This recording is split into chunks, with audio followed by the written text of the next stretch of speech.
Hey everybody, I wanted to take just a couple minutes to pass on my tips to you on what I've learned about sharing videos, building a video library on YouTube. So first I want to tell you a little bit about why I started my journey with YouTube. And the truth is, as a coach, we all know we answer some of the same questions over and over again, if not weekly, sometimes daily. And so my original thought as a new coach is, okay, I don't have the time to answer every single question, and I don't want to create a dependency of my coaches having to wait for me to respond in order to get the answer that they like.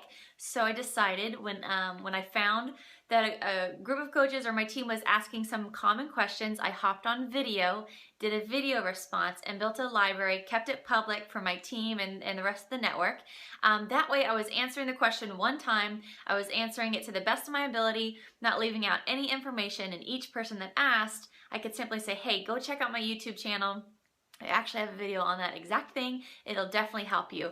And you know what? After a little bit of time, my team learned instead of to come to ask me first, they shortcutted and they just went right to my YouTube channel. So it helps to create some autonomy in your team, and it helps you as a leader to develop content, develop resources for your team that can be used over and over and over again. So for me, as a new coach, my first and second year, I committed to 2 videos a week. Now that's a lot. But it was a discipline that I developed in my business that I will always be thankful for. And so here's why. Not only did I develop a library of commonly asked questions, but I developed a following on my YouTube channel. Now, of course, most of it is coaches, but what I've found is a lot of people who have done their research on Beachbody, who know about wanting to connect with their sponsor, wanting to join a team that they're going to receive some support from, they go to YouTube and they find people who are already putting stuff out there for others, because that to them is like, okay, this person's putting this video out there for whoever to watch. I feel like they would support me. Then the kind of the kicker there is they get to watch you on video to see if they're going to connect with you on a personal level, personality, whatever, if they're going to jive with you on video before they even reach out. And so what I found is the people who have found me on YouTube are people that I almost instantly connect with because they've kind of gotten a sneak peek or preview at my mannerisms or my personality or whatever it is, and they already know ahead of time that they're going to connect. So if you have not started this yet, I highly, highly, highly recommend it because it's a smart use of your time. Not only are you answering common questions for your team, but then again, like I said, the time that you put into that video is going to pay you back over and over and over and over again. So if you haven't started this yet, just grab a Post-it pad, keep it by your computer, and jot down the common questions or the common topics that you feel like you need to address on video. And then for me, I designated 1 day a week. It was usually either after church that I would do videos, or it would be before a date night if that happened that week. That way my makeup was already done. I already had an outfit that I cared about. Not that you have to be perfect on video, but just if that's something that you care about, just kind of align it with church or another activity that you're already going to get ready and dressed for. And then I would just grab my Post-it note that I'd been jotting topics on all week long, and I would just pick 2. And I'd say, okay, I'm going to tackle these 2 videos right now. Do one video, change my shirt, do the other video, and then it was done.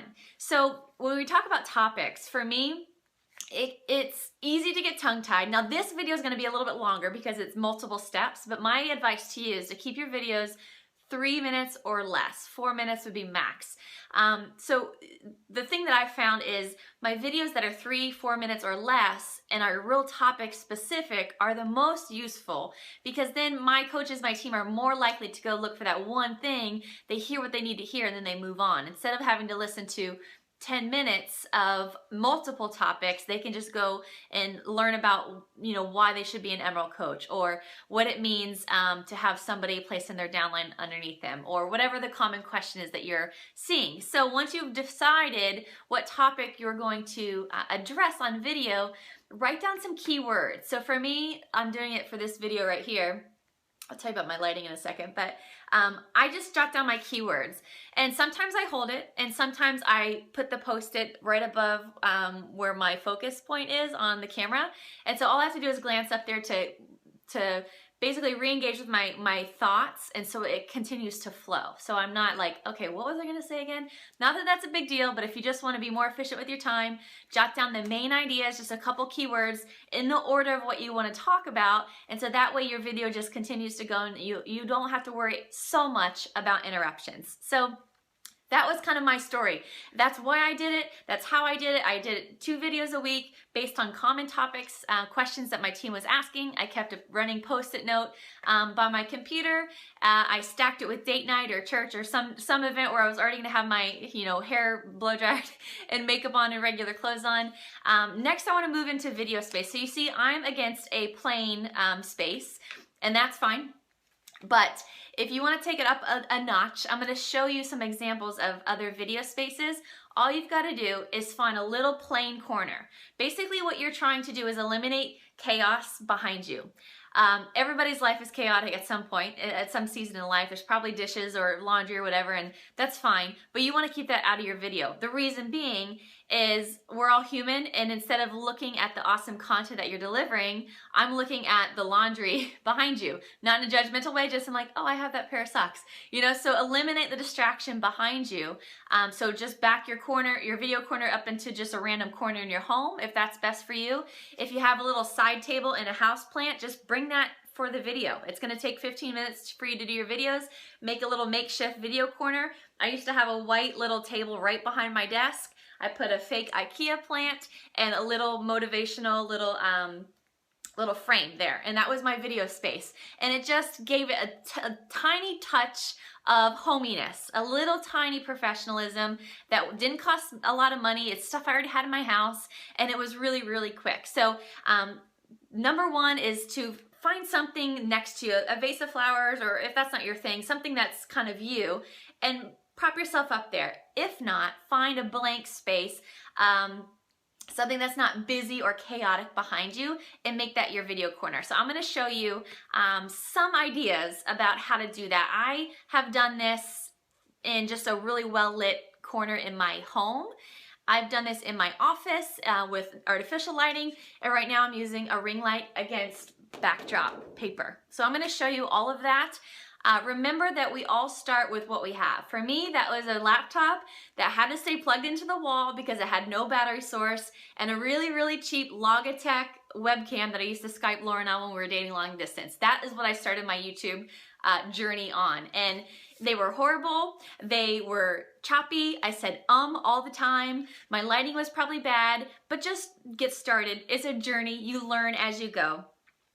You guys, I still say so don't even worry about it. The thing is, with video, you can be a perfectionist about it, and you can take forever. You can pop it into iMovie, but my suggestion is when you're getting started, if you're just getting started on video, just be prepared, write down your keywords, create your makeshift video space, and just go for it. Commit to one take only. And if you mess up, you just keep going. The thing is, when you mess up, you become more relatable to your team and to your prospects. You don't have to be perfect. If video is your passion and your thing and you want it to look excellent, then absolutely use your skill, use your camera, use your editing skills.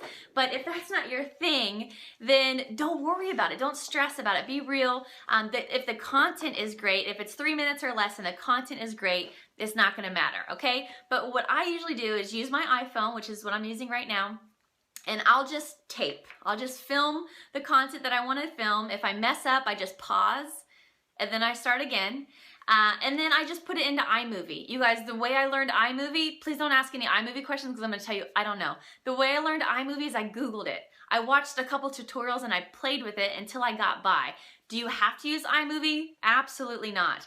Is there something else that you can use if you don't have an Apple? I'm sure there is, but I don't know what it is. But don't get hung up on the details of it, okay? So just commit to something and allow it to evolve as you grow, as you get more passionate about providing video for your team, okay? So for me, again, I started with a busted laptop in my one-bedroom apartment in a well-lit corner. And I've evolved by using a ring light now on photo paper. I have orange up here, which kind of looks like red on video. So I can change my background, right? Sorry, I know that's really, really loud. And then I have blue up there as well. So that's what I do just because I love that part of it. I like changing a little bit of background. I like adding a little bit of elements here.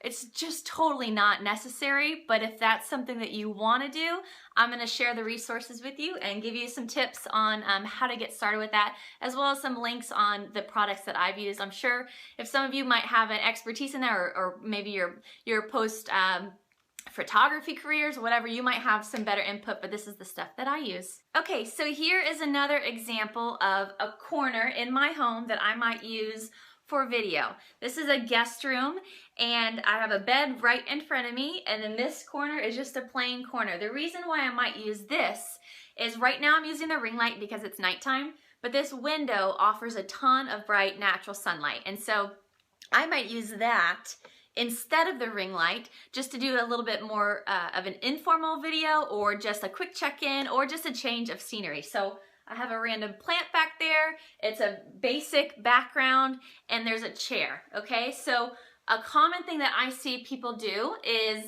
they're either looking up at the camera like this, or they're looking down at the camera like this. Try to keep it eye level, and try to keep it pretty close and close frame, so that there's not a lot of distraction or white noise background behind you.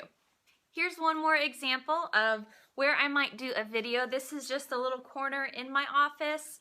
This is the table that I used to just move around my house, put a little fake IKEA plant on, maybe a candle, maybe something from Home Goods, and you have a video space. You have a video corner right here. I have my camera right now, my phone, on just a tripod. So I'll link my tripod. It's basically a selfie stick that has a tripod on it. So you can use it both as a selfie stick and you can use it as a tripod. So I like this space because, as you can see over here, I've got a big window right there.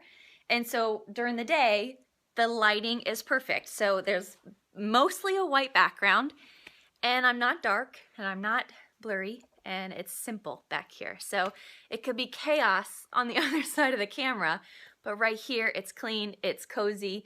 People can focus on what you have to say. So I hope this helps you guys. I highly, highly, highly recommend that you get started on YouTube if you haven't already, because even if you keep your stuff just for your team, you can build a giant resource that's off of Facebook on YouTube that you can use for years. You guys, I always tend to refer at the end of the video to make sure they check back into their Coach Line office just in case something changes as far as like leads or success points or something like that, so you're always kind of covered. But go ahead and put it on video. Don't answer every single question. Make an awesome 3, 4, 5 minute video and present that to your entire downline. Allow them to pass it on to their downline, and then build that library that your prospects can go and check out, and they can get a feel for your personality. They can see if they're going to connect with you. They can start to build the confidence that they have in you as a sponsor, because for me that has been a giant payoff. And you guys, I'm an introvert, so if you're saying to yourself, okay, yeah, but I won't be good on video. Nobody's good on video. I was horrible on video, and I still say way too much, but I find that video is one of the best uses of my time because it always applies. I can always use it in a group or send it privately to a coach that's struggling with a certain thing, post it in a team page as a reminder. Man, you can use them over and over and over again. And my challenge to you is to be a river, not a reservoir. Be a river, meaning John Maxwell talks about being a river, meaning whatever water it takes on, it gives away. Versus a reservoir, any water it takes on, it holds on to it. So if you're doing a video and you feel it could help a lot of coaches, I challenge you to challenge that scarcity mindset and act in abundance. Act in abundance, make that thing public. Allow the network to see it. Allow the network to benefit from it. Or maybe you're not ready to do that. Share it with your downline. Share it with your uplines team. Share it with your success partners team. Be a river, not a reservoir, because as you are that river, as you continue having that river mentality, I believe you will attract more rivers into your life. And so that's why all my stuff is public, because it's not going to harm me if somebody else benefits from something that I say. To me, that's a good thing. That's a good habit to have. So I know that's not exactly what this video is about, but I wanted to add that in there, and that's why I personally have my YouTube channel as public. So make a video space, make a little video corner. Don't go out and spend a ton of money. You know, make it work with what you have in your home. I'm gonna link my impact paper. I'll link. I'm sure you guys know what a diva ring light is at this point in your business, but I'll link that. You can get other lighting if you'd like. You don't have to have it though, you guys. You don't have to have this giant lighting setup. And I'll be honest, I have other lighting and I never use it. The only thing I use is this diva ring light and this impact paper, which is mounted to my wall, which you don't have to have. You can grab a sheet, you guys. A sheet would work just the same for the most part. But this is just a spare room in our home, and so we put up the paper just to have a little more fun with it. And like I told you, I have other lighting in here, the cowboy lighting system, which is cool. It's good. It eliminates shadows, but do I use it all the time? No, I don't. I use the diva ring light. I think that is a great investment. It's an investment though, but if you're gonna commit to video, I feel like that is the super tool. So if you're gonna do that, and then you don't need paper, you just need a blank wall or not a cluttered wall. All right, you guys, I know this is getting long, but I hope this helps. I hope this is empowering you to say, hey, I'm gonna do a one-take rule and I'm gonna give it all I've got. I'm gonna edit it only when I feel comfortable, when I wanna, you know, play around with it a little bit more, but I'm not going to be a perfectionist because perfectionism never gets anything done, okay? So just get started. The more you do it, the better you'll get. The more you do it, the more your team will benefit. So that's really what matters here. Growing your network, growing your resources for your team, and really supporting them in a way that you can still be present with your family, but the resources and the info is there. All right, you guys, make your video corner. If you decide to do it, I would love to see a picture of it. So take a picture of where you're going to commit to doing videos. Let me know. Are you going to commit to doing 1 video a week, 2 videos a week? And snap a picture of your video space. I would love to see what your personality is gonna do with this. You guys remember, it can be as simple as this, or it can be as, you know, not simple as this, or maybe a space in your bedroom or your office, or maybe your back patio is great natural lighting. So snap a picture and let me know, what are you committing to? How many videos a week are you gonna do for your channel and your team? Bye guys, thanks for watching.